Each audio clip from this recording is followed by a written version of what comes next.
Serious question. Who is this Razer phone made for?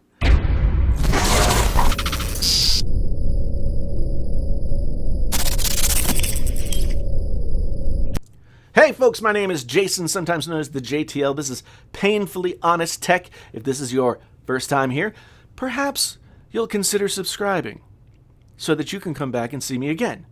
If the ideas in this video somehow strike your fancy, perhaps you could give the video a thumb in the upward direction. Last week we got our first look at that Razer phone, which is not something I ever thought I would say. What possible need could we have for a phone made by a gaming peripheral company? I've owned quite a few Razer products in the past, and I've always thought they were all just kind of meh. The quality has gotten a little bit better, but you know, over the years, headsets, the Kraken was crappy, and you know, their products have been kind of blingy and gamery, but kind of cheaply made. They were at the forefront of that RGB the last few years. That to me is Razer, mid-level gaming company. At least that's what they were to me until they released their first gaming laptop a couple of years ago. And by all reports, you know, Linus and all the famous YouTube tech people said it was great.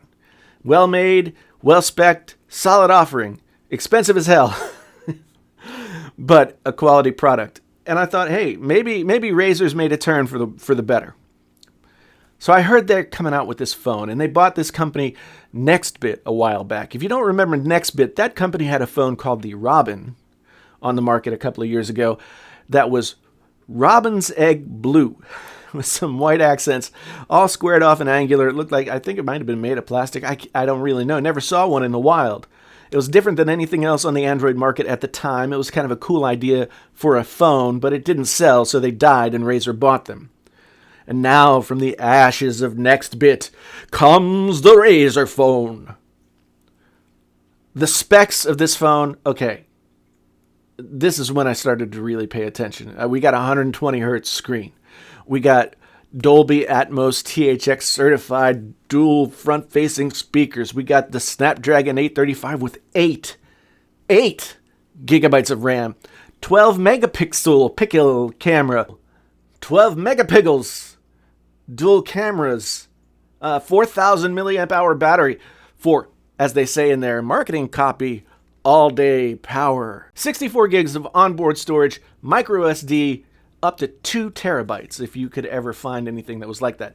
5.7-inch LCD 1440p screen, 120 hertz, wide color gamut. Those are serious specs, better than nearly any phone out there on the market. Really, 120 hertz screen, 4,000 milliamp hour battery, gigantic front-facing speakers. Sounded like a gamer's dream. I mean, I remember the NVIDIA Shield tablet. I have an NVIDIA Shield box hooked up to my TV that I love as a streaming box. It's really fast, and it also can stream games from my PC, so I can play remotely at my leisure. And it works pretty well most of the time. Runs Android. I thought, you know, it's kind of the all-in-one solution for PC gamers and their entertainment center. So at first, I thought the Razer phone would be like, as my friend Juan Carlos Bagnell pointed out on Twitter, the new NVIDIA Shield tablet, the successor to the NVIDIA Shield. High-quality gaming on the go. But then I got to thinking, and I realized that this thing isn't like the NVIDIA Shield box that I have in one very important way. It can't play the games I have on my PC. I can't upload to an SD card a mobile version of Battlefield 1 or any other AAA game and take it on the road with me on my phone. They're all stuck in the house, just like they always have been. So that leaves you with the question, what games can you play on the Razer phone? Android-based mobile games. I'm not the biggest mobile games enthusiast, but I know one thing. No matter how fun they are not needing a 120 hertz screen, 8 gigabytes of RAM, uncapped frame rate. I mean, Pokemon Go, uncapped frame rate, Imagine the possibilities, the experience that you'll have. Super Mario Run. Oh my god. Razer is working on their own versions of some AAA titles like Final Fantasy 15, a Pocket Edition, Arena of Valor, Shadowgun Legends, and a spin-off from Titanfall. It's a strategy game called Titanfall Assault. So I went to the Play Store to look at some of the games that are the most popular games over there, and I took a screenshot. And this is what I found.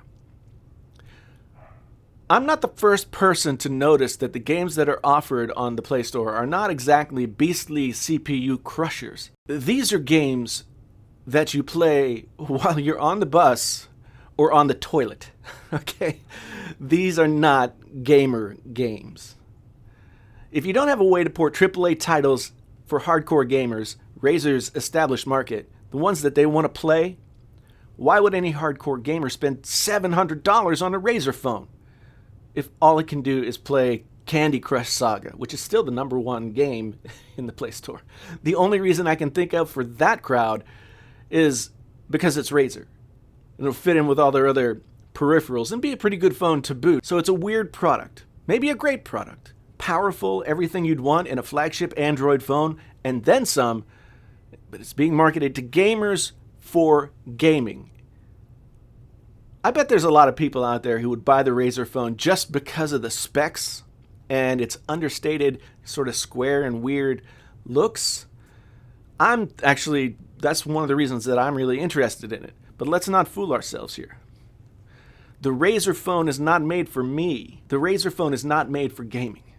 It's made for gamers, and Razer seems to be betting heavily that their established market of customers will buy it. But here's the thing. How much of their customer base is in that coveted 24 to 35 golden marketing demographic? Those people have disposable money. Disposable. To spend on a Razer phone. Maybe a decent number of Razer customers fall into that bracket, but I bet also a lot of them fall into the lower ends of the marketing brackets, like what 13-year-old is going to have $700 to buy a phone off contract with no subsidy? Nobody? So while this is an impressive phone and Razer seems to have gotten everything right in terms of what a gaming phone should be from the product standpoint, they failed to realize that there's no platform for it. There's no market. Their current customer base can't afford it, and serious gamers in the higher age demos will see through the hardware and realize that there's no software, and they likely won't buy either. The best that Razer can hope for is that a lot of people like me, the phone geeks out there, you people watching this video, who would really want to have a phone that was as powerful as this one, especially if it has that kind of nerd chic that this one has. Their best bet might be that we're willing to plunk down $700 for their phone. And that's a hard sell for a lot of people in a market that has Apple and Samsung up here, and then OnePlus and Huawei and a lot of other manufacturers in the middle. I mean, I wish Razer luck, honestly, I really do. But I think they're in for a tough road. This phone only makes sense with an ecosystem of games that can utilize its power. And that ecosystem doesn't exist.